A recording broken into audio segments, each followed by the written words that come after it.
Hey, what's up, you guys? Bloody Jacob here, back with my Van Helsing sci-fi video reviews, and this time we're going to be talking about the season 4 premiere of the show, which was called Dark Destiny.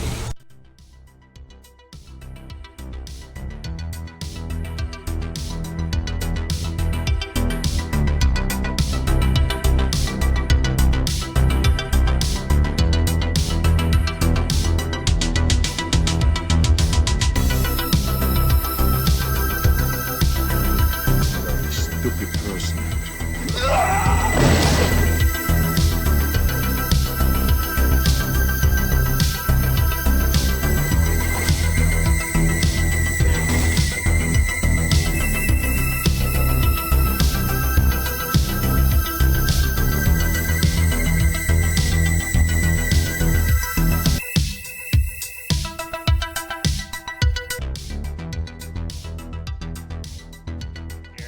Meeting my icon, Catherine Isabel here.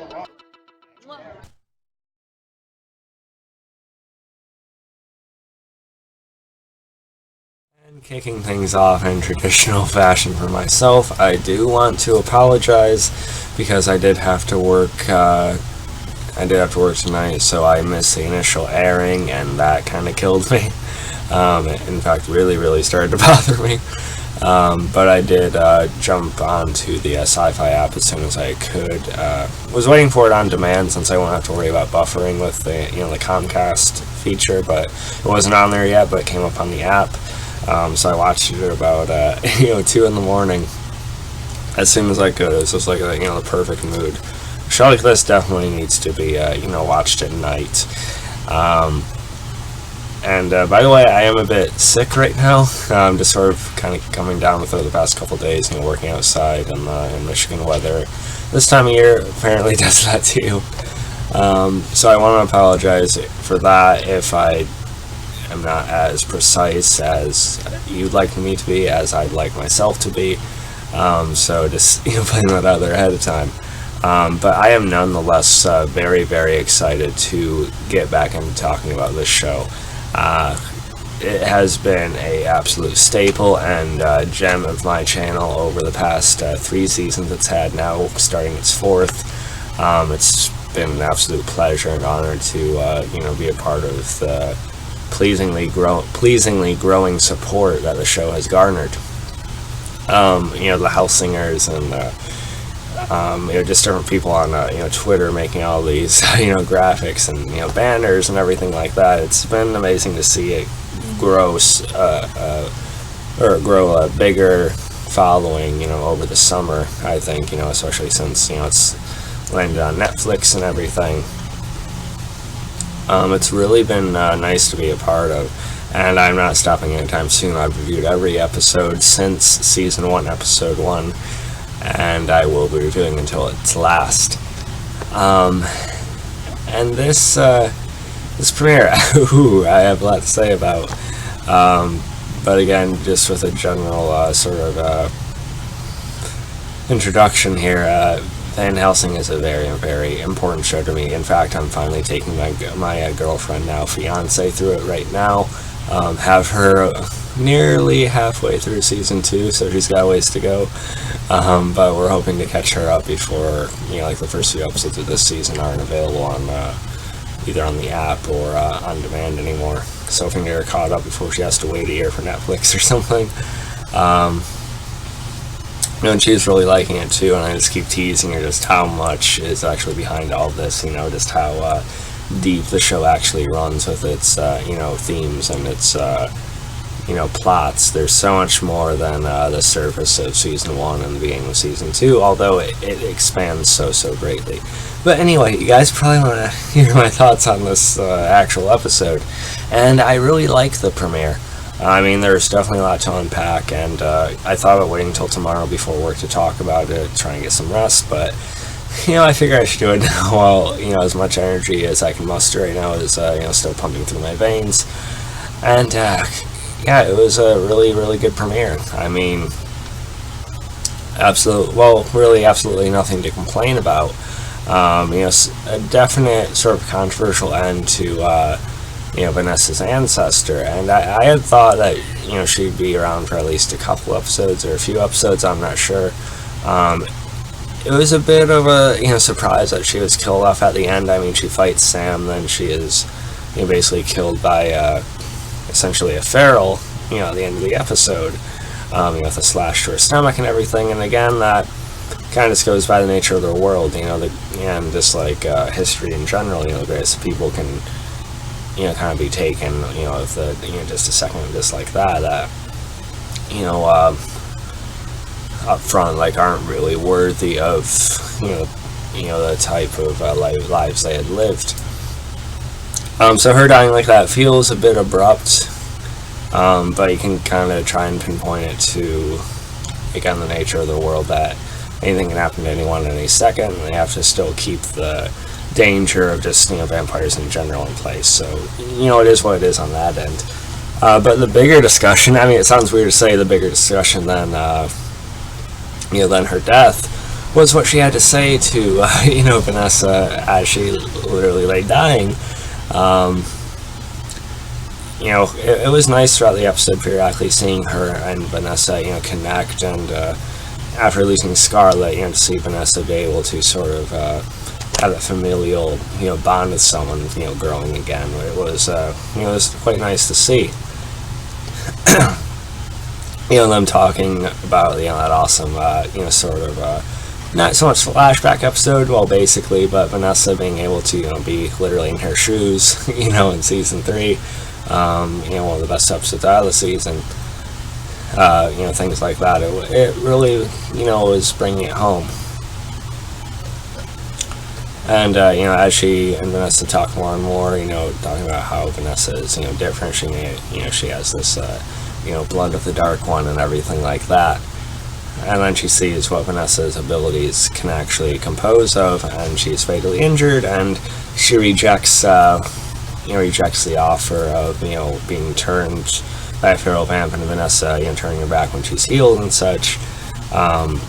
And, it is a bit frustrating at first, because you're like, oh, come on, just drop your, stubbornness for a minute, and you can live, and you can keep helping your great-great-granddaughter, right?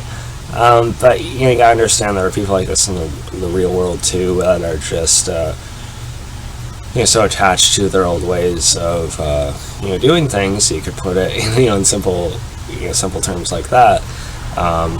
But just the way, she was brought up, and the trauma that's attached to that, and the sentiment of never being one of them, you can sort of get it. I guess I understood they were going forth that, but just to see the way she talked to Vanessa about how the light's already gone from her eyes, after Vanessa has tried to explain to her, the journey she's already been on, that we've seen her be on. Granted that she may not, she didn't actually see herself, so she doesn't know what Vanessa's already sort of overcome within herself. Only Vanessa knows that, and Scarlet, but Scarlet, as far as we know, is gone. But it was a great, kind of back and forth, I guess, and a kind of good illustration of what we know Vanessa's journey to be at this point. But as like the Den of Geek review said of this episode, this is the, hero's journey, not a perfect, hero's journey. Vanessa's certainly flawed, but to be completely fucking honest, Kelly Overton's Vanessa, I think, is the best lead on TV right now. And I think Van Helsing on Syfy is the best show on TV currently airing. But that's just me. But no, it isn't, because the Helsingers rock. So Vanessa facing, like, all these trials and, people, doubting her, if you want to put it so simply, is just really building that sort of strength with her and that fire in her, as we see, when she buries her. And, promising that she, she'll kill the Dark One, and she, again, will, resist the dark urges. Which was one of the best parts of season 3, with, not only how she laid into Jacob when she sort of had to, but also, just her different, moments where she's kind of given in a little bit more. Just absolutely brutal, and really, cool for us as an audience to watch, but just knowing how close to that edge she really was. Almost appearing like she had gone over the edge a couple of times. the show has just given us a really, really compelling character that we can latch on to, and she's absolutely fascinating, and Kelly Overton is as excellent as ever. If you see some of my tweets about her, I have a bit of a thing for Kelly Overton, but I think most of us do at this point. But yeah, so the Vanessa stuff was really good.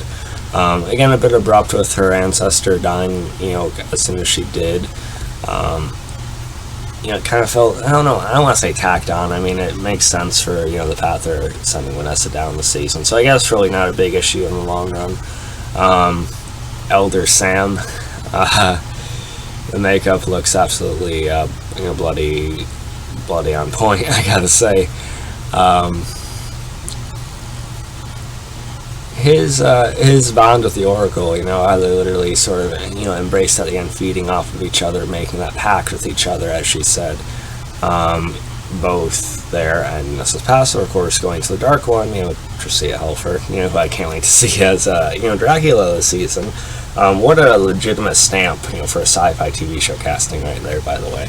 We'll talk more about her when she is released, as you know she will be. From that realm or whatever, realm or whatever, promising Sam that he could even be, become this, this Dark One. I'm still kind of wondering if there's more that the Oracle isn't really fully telling Sam. I'm not sure, but Sam, he has certainly earned his place in this upbringing, and if someone's wanting to step into those shoes, it certainly would be someone like Sam at this point. But I really, some people have been feeling that Sam has been overstaying his welcome as a villain on the show. I mean, rewatching it back when he felt bad for him and felt like he had some sort of tragic, sympathetic past in season 1, to where he's discovered as a killer, then he eventually turns into into a vampire at the very end, and going to season 2 and everything with school. He has been around for a while, and like I said at the end of the last season, I was really hoping that Sam would be killed in the premiere, because Christopher Heyerdahl has been absolutely, creepily fascinating to watch.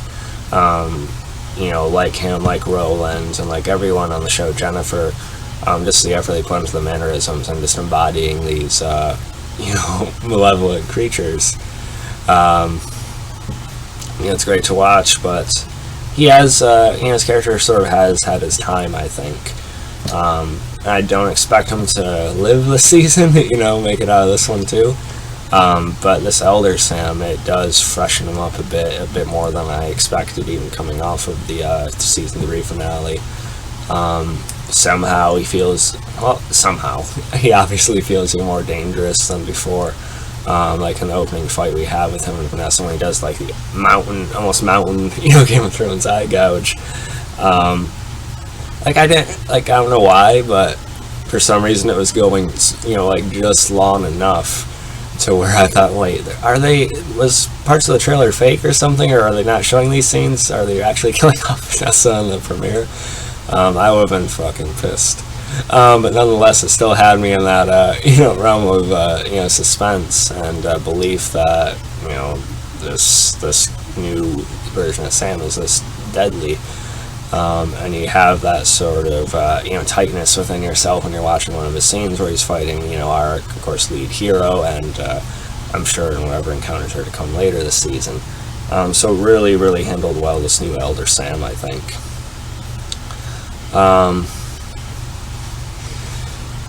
We also have to talk about, yes, the mighty Julius and, of course, Scab, Roland.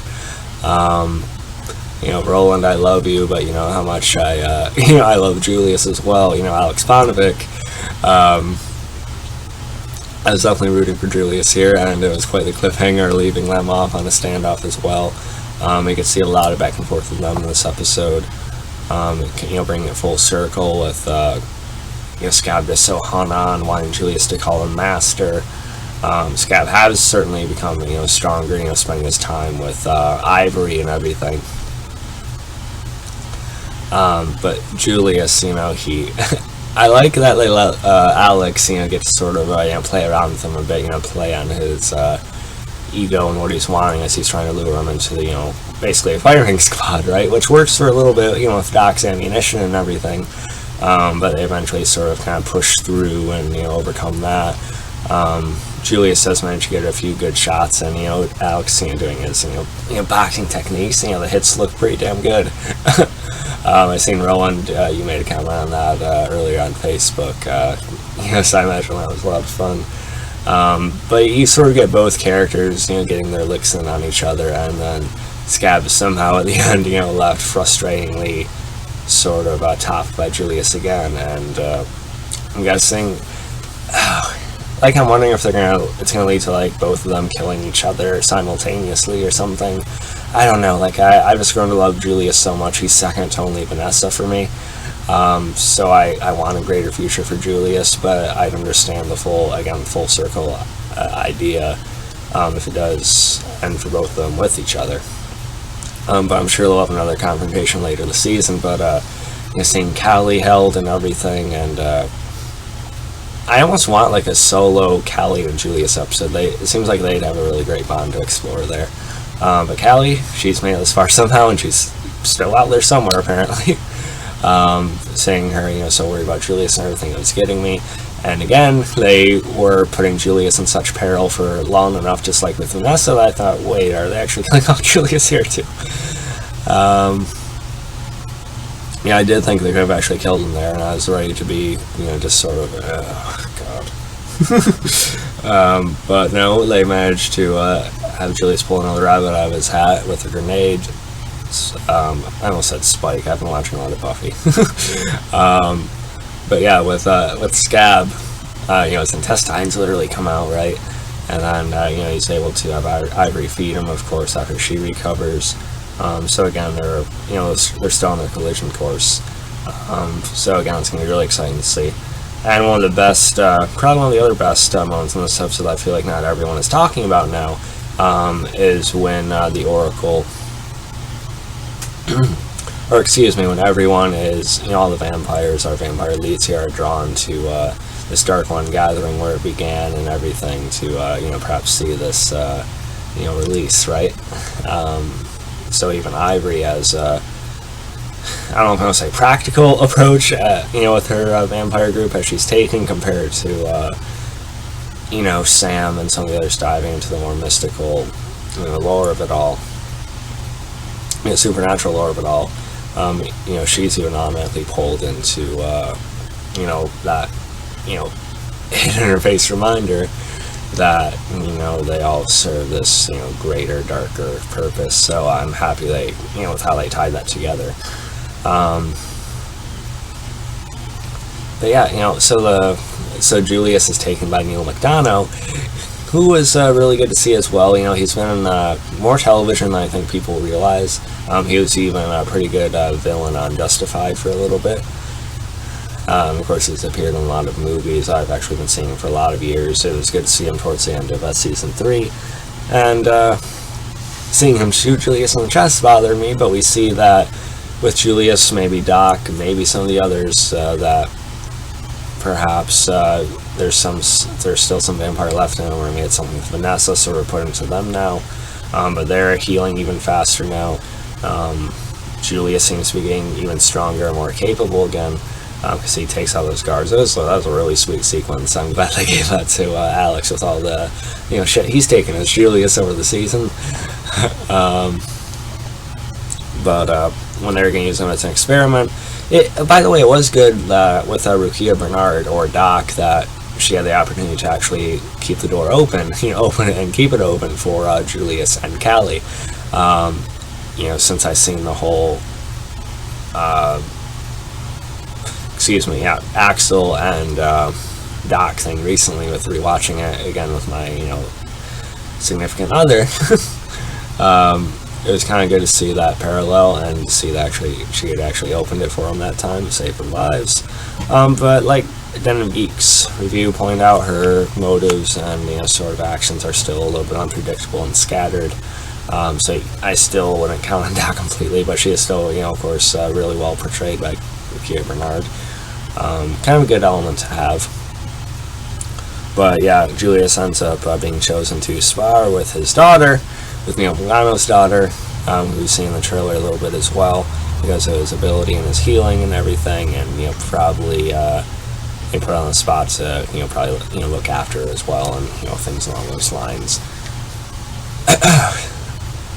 So yeah, that was it was a really good episode. Again, an abrupt end to the ancestor story there, but sounds like I'm going to probably be getting an even deeper dive into Abraham Van Helsing and what she had said about him as well.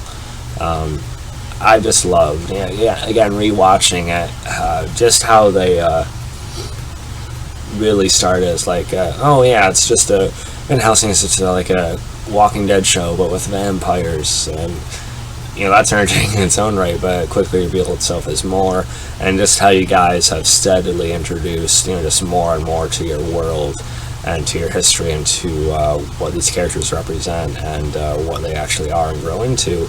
Absolutely gripping, and again, I honestly think it's the best and my favorite show currently airing on TV, and I'm happy to have reviewed every episode, and I'm happy to keep going as strong as I can.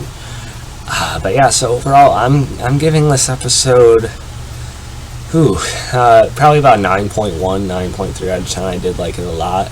I could throw it like a 9.4 or something, maybe higher, who knows, but I'm trying to reserve it because I know somehow they're probably going to get pretty close to topping season 3, and I love season 3. But we'll see where this goes. And by the way, start tweeting Syfy to renew it for season 5, because we got to get that, because these people deserve to tell us the full story to any extent they want, as long as they want. So yeah, hope you guys enjoyed this video, and again, I apologize. I know it was a 20-minute video. Apologize if it was too long for you. I am sick, so I feel like I missed something already. So feel free to comment below if there's something you want to talk about. We'll definitely comment back and forth. And so follow me on Facebook, Twitter, Instagram, like, subscribe, and I'll catch you guys next time. Peace.